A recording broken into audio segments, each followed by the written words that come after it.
Hello, ladies and jellyfish. Why did the screen get weird? Should I be concerned? Oh, there we go. Hi! Haven't really made a video in a while.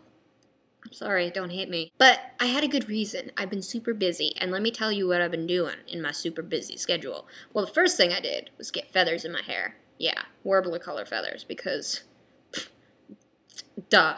The second thing is working on my license. And I know what you're thinking, if you don't know me. Because people who know me in real life, they know. They understand this. Because I've explained this to them. But if you don't know me, I'll explain it to you now. Because you're probably like, Jesse, you're 21 and you don't have a license? What are you doing with your life? Look at your choices. What? Let me explain this. I was never the type of kid that was like, I can't wait till I'm old enough to drive, and I'm going to drive all over the place. It'll be awesome. No, that was not me. When I was a sophomore in high school, I was like, okay, time to get my license.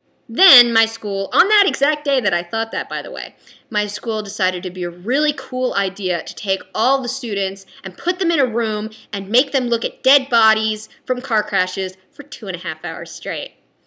And then I didn't want to drive anymore. I can't imagine why, but I didn't want to drive anymore. Huh, go figure. Then my senior year, I was like, okay, this has to happen sometime. Let's do it now. Yeah, the day I thought that, they did it again. I went to an awesome high school. Now I'm like, you know what? I'm 21. I hope to live in LA someday. This needs to happen. I need to drive. So I've been working on my driver's license. And let me tell you, it's not as easy as it sounds. I have to read this 4-hour thing and then get a certificate or something, and then I can use that to take the test, like show them, and they'll be like, oh, you have your certificate, and then I take the test or something. I don't even know, because I had to read this 4-hour thing, and it fried my brain. And I figured it would be like, don't drink and drive, stop at stop signs, you know, stuff that I actually need to know. But no, it's not. It's not that. It is a 4-hour frickin' story about this guy named Tom, and basically how he's screwed up his life. I'm going to share the story of Tom with you right now because I printed it out just for you guys, because I know how deeply you care about Tom, because you know I do. But this is I'm reading this off the thing, like legit word for word, so don't think I'm making it up. Here we go. Here's the emotional roller coaster that is Tom's life. Tom, a shy 22-year-old graduate student, recently moves to a new city to begin school. Away from his stable peer group, he feels lonely and bored and unsure of how to make new friends. He begins going to a small pub off campus after class to find something to do. After all, his father always had many friends at the local pub at home.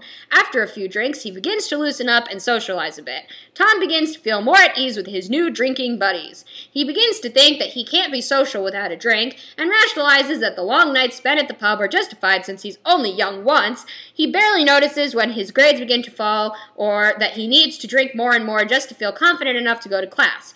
Tom decides to quit his full-time job because he just can't concentrate on school, and work at the same time. He knows that other friends use pot to chill them out, so he begins smoking daily just to manage his increasing anxiety. He stops exercising and eating nutritiously and soon finds that his life is centered on increasingly long hours that he spends at the pub. Dude! What the heck does that have to do with my license? Do you want to know what it tells me after I freaking go on this life story with Tom that is so freaking dramatic that it should be made into a Lifetime movie or a Broadway musical or some novel or something? You know what? And then it goes on about why you shouldn't drive when you're depressed. Well, how the hell am I supposed to drive now that you've told me this horrible sob story about Tom and how screwed up his life is? Because I don't think I'm ever going to get over this, because you never even tell me if Tom's okay. There's no ending to the story. Is Tom getting his life together now, or is Tom still at the freaking pub? I don't know. Now I am just so depressed and sad. And I don't even know if I'm going to be whole again. I might never be able to drive now because I'm just going to be sad and thinking about Tom and I'm wondering what he's doing with his life now. I understand, kind of, what the story has to do with driving, because it's basically saying, don't drink and drive, don't do bad things and then get behind the wheel, because that's not safe. And that's the moral of the story. And I understand that. That's important. People should be told, you know, these things, because some people don't have common sense and they do stupid stuff. And then bad things happen. So I understand that. But what does Tom's grades in school have to do with me getting my license? Is that going to be on the test? Should I be studying up on Tom now? Should I Google him, look him up on Facebook, and be like, yo, Tom, can you give me specific details about your life? Because that's what's going to be on my driving test. For all they know, I don't even know, like, how to, like, get in the car, for all they know. I could be, like, really stupid. They don't even know. I might not know crap, but they don't tell me about the important driving things. They tell me about Tom. Why is stable peer group in quotes when they're talking about, like, his friends back home? Were his friends not a stable peer group? Were they all alcoholics too? Was this not the beginning of Tom becoming an alcoholic? Was he an alcoholic back home? It just got worse when he went away to school? What is that about? What is the quotes that kept popping up all over this freaking thing? What does me driving have to do with the fact that Tom cannot find time to exercise and eat healthy anymore? You know why Tom can't make healthy food choices? Because he's always at the frickin' pub. He never goes anywhere. He just goes to the pub, and all they got there are, like, beer nuts and pretzels and crap. So Tom can't eat his little apples and grapes and whatever, because they don't have that at the pub where Tom spends so much of his time, okay? And another thing, he can't go exercise because there's no exercise equipment at the pub, and that's obviously the only place in this new town or city or wherever the hell Tom moved that he knows where to drive to. He doesn't know how to drive anywhere else. He only knows how to get to this one pub. So he can't exercise because he can't go to the gym. So forget that. After all, his father always had many friends at the local pub at home, and then in the parentheses it says family cultural trigger. So you're blaming Tom's dad for the fact that he screwed up his life. Yeah, okay, let's blame Tom's dad. It says that he justifies drinking because he's only young once. Well, if you're only young once, go experience some other stuff, Tom. There's more to life than the pub. You know, go to a movie. Okay, go mini golfing with your drinking buddies. I'm sure that they need a break from the pub too. If they're there as much as you are, how come none of his friends have names? How come they're just the drinking buddies? What, are they so drunk that they don't even remember what their names are? So Tom just has to refer to them as his drinking buddies. Otherwise, he doesn't know what the hell to call them. What is that about? Tom needs some friends with names. That's what Tom needs. Now you're never gonna find love because you don't want a girl who's at the pub all the freaking time.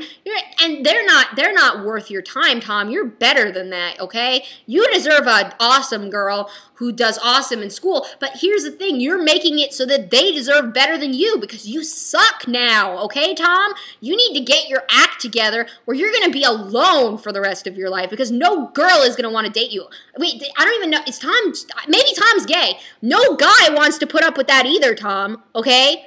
Okay, girls and guys, they're not going to be attracted to you. You could have love, Tom. You could have awesome grades. You could have a job at an awesome place doing some awesome thing, but no, you can't because wait a minute.